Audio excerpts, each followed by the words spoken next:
8 मार्च 2014 Malaysia की राजधानी Kuala Lumpur.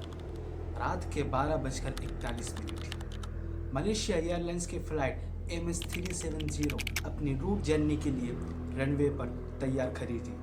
ये बोइंग 77 का एयरक्राफ्ट था जिसे बीजिंग चाइना पहुंचना था। प्लेन में कुल 239 लोग मौजूद थे, जिसमें से 227 पैसेंजर्स और 10 क्रू मेंबर्स और कॉकपिट में बैठे हुए 2 पायलट्स। कुछ लोग बिजनेस ट्रिप पर जा रहे थे, कुछ अपने परिवार से मिलने और कुछ छुट्टी मनाने के लिए। हर किसी के अपने सपने और अपनी मंजिल थी, लेकिन किसी को जरा सा भी अंदाजा नहीं था कि ये सफर उनकी जिंदगी का आखिरी सफर बन जाएगा। कॉकपिट पर बैठे थे कैप्टन जहरी अहमद शाह, मलेशिया एयरलाइंस के सबसे एक्सपीरियंस पायलट में से एक, जिनके पास 18,000 घंटे का फ्लाइंग एक्सपीरियंस था। उनके साथ थे फर्स्ट ऑफिसर फारिक अब्दुल्ला, जो अपनी ट्रेनिंग के फाइनल स्टेज में थे। वेदर बिल्कुल साफ था, विजिबिलिटी परफेक्ट थी और एयरक्राफ्ट में भी किसी तरह की कोई टेक्निकल प्रॉब्लम नहीं थी। सब कुछ बिल्कुल नॉर्मल लग रहा था। प्लेन ने रनवे से स्मूथली टेक ऑफ की और धीरे धीरे 35,000 फीट की क्रॉसिंग अल्टीट्यूड तक पहुंच गया। और ट्रैफिक कंट्रोल के लिए ये एक रूटीन इंटरनेशनल फ्लाइट जर्नी थी। हर चीज़ शेड्यूल के मुताबिक चल रही थी, लेकिन सिर्फ 39 मिनट बाद सब कुछ बदलने लगा। रात के लगभग 1:19 पर एयर ट्रैफिक कंट्रोलर ने MH-370 को वियतनाम के एयर ट्रैफिक कंट्रोल के पास हवाले करने के लिए कांटेक्ट की। तब कॉकपिट से एक आखिरी आवाज़ सुनाई दी, गुड नाइट। मलेशियन 370 और कैप्टन जहरी अहमद शाह की ये आखिरी आवाज़ थी। सिर्फ कुछ ही सेकंड बाद एयरक्राफ्ट का ट्रांसपोंडर अचानक बंद हो गया। आप ट्रांसपोंडर क्या है नहीं मालूम तो बता दो। ट्रांसपोंडर एक ऐसा सिस्टम होता है जो एयर ट्रैफिक कंट्रोल को एयरक्राफ्ट की आइडेंटिटी और स्पीड और लोकेशन बताता है। जैसे ही ये बंद हुआ, MS-370 सिविल रडार से गायब हो गया। शुरू में कंट्रोलर्स को लगा कि शायद एक कोई टेक्निकल प्रॉब्लम होगी, लेकिन कुछ ही सेकंड बाद मलेशिया के मिलिट्री रडार ने कुछ ऐसी चीज देखी जिसने सबको हैरान कर दिया। प्लेन अपने रूट पर आगे बढ़ने की जगह अचानक मुड़ गया था। सिर्फ हल्का सा टर्न नहीं, बल्कि पूरा यू टर्न लेकर फिर से मलेशिया की तरफ ही आ रहा था। सबसे बड़ी बात, कॉकपिट से ना कोई मेडे कॉल आई, ना कोई इमरजेंसी लैंडिंग, ना कोई इमरजेंसी मैसेज और ना ही किसी तरह का डिस्ट्रेस सिग्नल। इतना बड़ा बोइंग 77 जो बिना किसी एक्सप्लेनेशन के अंधेरी रात में यू टर्न कैसे ले सकता है? एयर ट्रैफिक कंट्रोलर्स बार बार कांटेक्ट करने की कोशिश कर रही थी, लेकिन हर बार सिर्फ खामोशी मिल रही थी। हर गुजरता हुआ सेकेंड टेंशन को और बढ़ा रहा था। किसी को कुछ भी समझ नहीं आ रहा था कि ये प्लेन यू टर्न कैसे ले सकता है और कॉकपिट के अंदर हो क्या रहा है। मिलिट्री रडार के मुताबिक MS-370 मलेशिया के ऊपर से दोबारा उड़ा, फिर मलक्का स्ट्रेट की तरफ बढ़ा और कुछ ही देर बाद मिलिट्री रडार से भी गायब हो गया। अब दुनिया के पास उस प्लेन की कोई एग्जैक्ट लोकेशन नहीं थी। एक मॉडर्न बोइंग 77 जिसमें 239 लोग सफर कर रहे थे, जैसे हवा में ही गायब हो गया हो। सुबह होते ही इमरजेंसी डिक्लेयर कर दी गई। बीजिंग एयरपोर्ट पर पैसेंजर्स के परिवार अपने अपनों का इंतजार कर रहे थे, लेकिन अराइवल स्क्रीन पर फ्लाइट की स्टेटस बार बार बदल रहा था, लेकिन पैसेंजर्स कभी बाहर नहीं आए। धीरे धीरे एयरपोर्ट का माहौल खुशी से बदलकर डर और बेचैनी में तब्दील हो गया। कुछ लोग बार बार अपने रिलेटिव्स को फ़ोन कर रहे थे, लेकिन किसी का भी फ़ोन नहीं लग रहा था। और कुछ लोग तो सिर्फ रटे हुए एक ही सवाल पूछ रहे थे, आखिर हमारे अपने कहाँ हैं? इसी के साथ शुरू हुआ एविएशन हिस्ट्री का सबसे बड़ा सर्च ऑपरेशन, एक ऐसा मिशन जो आज भी पूरी तरह खत्म नहीं हुआ है।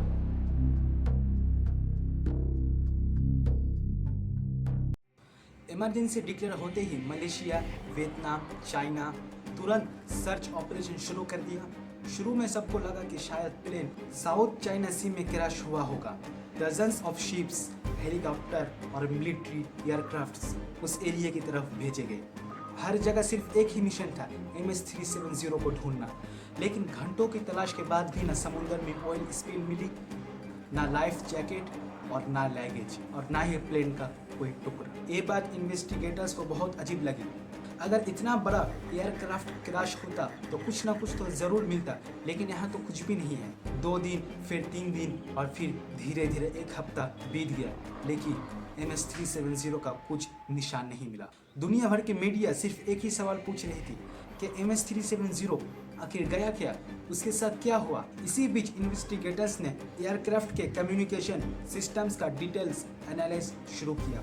तब उनको पता चला कि प्लेन का ट्रांसपोंडर सिस्टम तो बंद था, लेकिन उसका सैटेलाइट सिस्टम्स पूरी तरह बंद नहीं हुआ था। ये सिस्टम हर 1 घंटे के बाद सैटेलाइट को सिग्नल भेजता है। इन सिग्नल्स को हैंडशेक कहा जाता है। इनमें प्लेन की एग्जैक्ट लोकेशन तो नहीं थी, लेकिन इतना जरूर पता चल गया कि एयरक्राफ्ट ट्रांसपोंडर बंद होने के बावजूद भी प्लेन लगभग 7 से 8 घंटा तक हवा में उड़ता रहा। ये इंफॉर्मेशन इन्वेस्टिगेटर्स के लिए गेम चेंजर साबित हुआ। अब ये साफ था कि MH370 साउथ चाइना सी में तुरंत क्रैश नहीं हुआ था, बल्कि ये 7 से 8 घंटे हवा में और उड़ा था। लेकिन किस डायरेक्शन में और किसने उसे उड़ाया, ये अभी भी मिस्ट्री थी। सैटेलाइट एक्सपर्ट्स ने हर सिग्नल को एनालाइज किया और बहुत सारी कैलकुलेशन के बाद 2 पॉसिबल रूट्स सामने आए। एक रूट नॉर्थ की तरफ सेंट्रल एशिया की तरफ जा रहा था और दूसरा रूट साउथ की तरफ इंडियन ओशियन की तरफ जा रहा था। इन्वेस्टिगेटर्स ने दोनों पॉसिबिलिटी को चेक किया, लेकिन नॉर्थ रूट के किसी भी देश के राडार पर उस प्लेन का कोई रिकॉर्ड नहीं मिला। इसीलिए धीरे धीरे सारा ध्यान साउथ इंडियन ओशियन की तरफ चला गया, क्योंकि नॉर्थ में तो कुछ नहीं मिला। ये दुनिया के सबसे सुनसान और गहरे समुद्रों में से एक है। यहाँ ना शिपिंग ट्रैफिक ज्यादा होता है, ना आसपास कोई आइलैंड और ना कोई एयरपोर्ट है। अगर कोई प्लेन यहाँ क्रैश हो जाए तो उसे ढूंढना बहुत मुश्किल होता है। ऑस्ट्रेलिया ने इस सर्च ऑपरेशन की जिम्मेदारी संभाली। एडवांस सोनार सिस्टम्स और अंडर वाटर ड्रोन्स और रिसर्च शिप्स को हजारों स्क्वायर के किलोमीटर्स पर भेजा गया। हर दिन समुद्र के गहराई को स्कैन किया जा रहा था, लेकिन हर शाम एक ही रिपोर्ट आती, नो सिग्निफिकेंट फाइंडिंग्स। दिन हफ्तों में बदल गया, हफ्तों महीनों में, लेकिन MH370 का कोई भी अता पता नहीं मिला। धीरे धीरे लोग इस मिस्ट्री को द प्लेन दैट वैनिश्ड कहने लगे। एक मॉडर्न बोइंग 77 जिसे दुनिया के सबसे सेफ एयरक्राफ्ट में से माना जाता है, बिना कुछ निशान छोड़े हुए गायब हो चुका था। लेकिन फिर लगभग 16 महीने बाद एक ऐसा डिस्कवरी हुआ जिसने पूरे इन्वेस्टिगेशन को फिर से जिंदा कर दिया।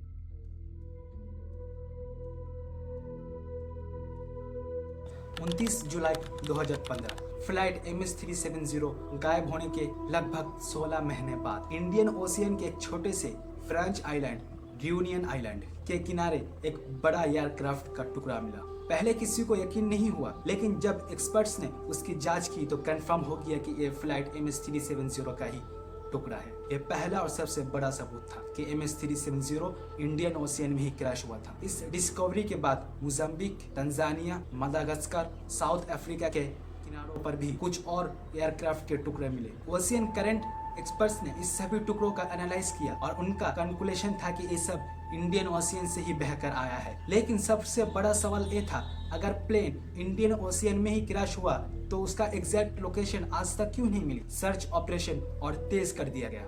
हजारों स्क्वायर किलोमीटर समुद्र को एडवांस सोनार सिस्टम टेक्नोलॉजी से स्कैन किया गया।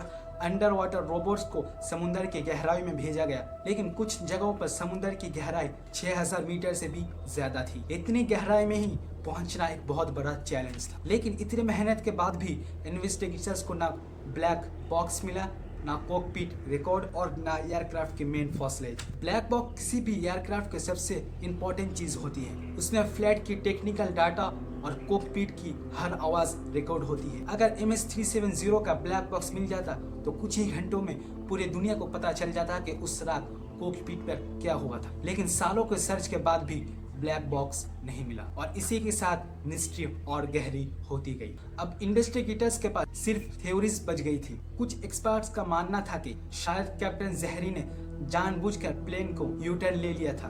उन्होंने इस थ्योरी के सपोर्ट में कैप्टन के होम फ्लाइट सिमुलेटर का भी जिक्र किया, लेकिन इन्वेस्टिगेशन में ऐसा कोई पक्का सबूत नहीं मिला कि इस थ्योरी को 100% प्रूफ कर पाए। दूसरी थ्योरी थी हाईजैकिंग की, लेकिन अगर हाईजैकिंग हुई होती तो किसी न किसी स्टेज पर हाईजैकर्स का डिमांड जरूर होता, लेकिन ऐसा भी कुछ नहीं हुआ था। इसलिए ये थ्योरी भी कमजोर पड़ गई और कुछ एक्सपर्ट्स ने टेक्निकल फेलियर की पॉसिबिलिटी भी बताई। लेकिन बोइंग 77 को दुनिया के सबसे सेफ एयरक्राफ्ट में से एक माना जाता है और किसी भी टेक्निकल फेलियर से पहले पायलट आमतौर पर इमरजेंसी कॉल जरूर करता है। लेकिन MH370 के केस में ऐसा कुछ भी रिकॉर्ड नहीं था। जितनी थ्योरी सामने आई उतने ही नए नए सवाल पैदा होते गए और धीरे धीरे यह केस सिर्फ मिसिंग प्लेन का नहीं बल्कि दुनिया के सबसे बड़ा अनसॉल्व मिस्ट्रीज में से एक बन गया। फिर 30 जुलाई 2018 रहा।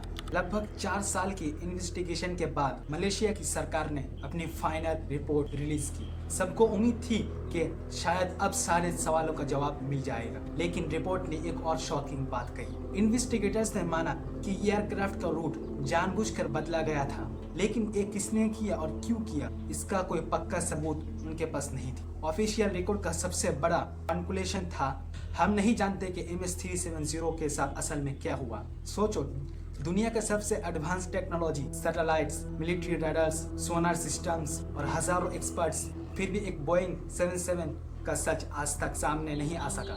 आज भी साउथ इंडियन ओशियन के कई हिस्से ऐसे हैं जहां सर्च ऑपरेशन पूरी तरह नहीं हो पाई। लेकिन जब तक ऐसा नहीं होता, MS-370 सिर्फ एक मिसिंग प्लेन नहीं, बल्कि 239 लोगों का अधूरी कहानी का नाम रहेगा। 239 लोग जो एक रात अपनी मंजिल की तरफ निकले थे, लेकिन कभी वापस नहीं आए, और उनके परिवार आज भी एक जवाब के इंतजार में है कि आखिरकार MS-370 का उस रात में क्या हुआ था। हो सकता है कि समुद्र के गहराई में आज भी MS-370 कहीं पड़ा हो और उसके अंदर छुपा हो उस रात का पूरा सच। शायद एक दिन टेक्नोलॉजी इतना एडवांस हो जाए कि इंसान उस सच का पता लगा सके, लेकिन सच अभी भी समुद्र के गहराई में दबा हुआ है। ये कहानी हमें एक बात जरूर सिखाती है, चाहे इंसान कितना भी एडवांस क्यों ना हो जाए, कुदरत और दुनिया में आज भी एक ऐसा राज है जिन्हें हम और आप आज तक समझ नहीं पाए, और MS-370 उन्हीं राजों में से एक है। अब मैं आपसे एक सवाल पूछना चाहता हूँ, आपके हिसाब से MS-370 के साथ असल में क्या हुआ था? क्या ये एक प्लान था, या एक ट्रेजिक एक्सीडेंट, या कोई ऐसी बात जो दुनिया आज तक नहीं जानती है? अपना थ्योरी कमेंट्स में जरूर बताइए, और मैं हर इंटरेस्टिंग थ्योरी पढ़ता हूँ। अगर आपको ऐसा रियल मिस्ट्रीज, अनसॉल्व्ड केस और सुनना है तो इस वीडियो को लाइक कीजिए और चैनल को सब्सक्राइब कीजिए, क्योंकि मैं ऐसे ही वीडियो लाता रहूँगा। क्योंकि अगले वीडियो में हम लेकर आएंगे एक ऐसा और सच्ची कहानी जो आपको सोचने पर मजबूर कर देगा। मैं मिलता हूँ आपसे अगले वीडियो में, तब तक अपना ख्याल रखिए।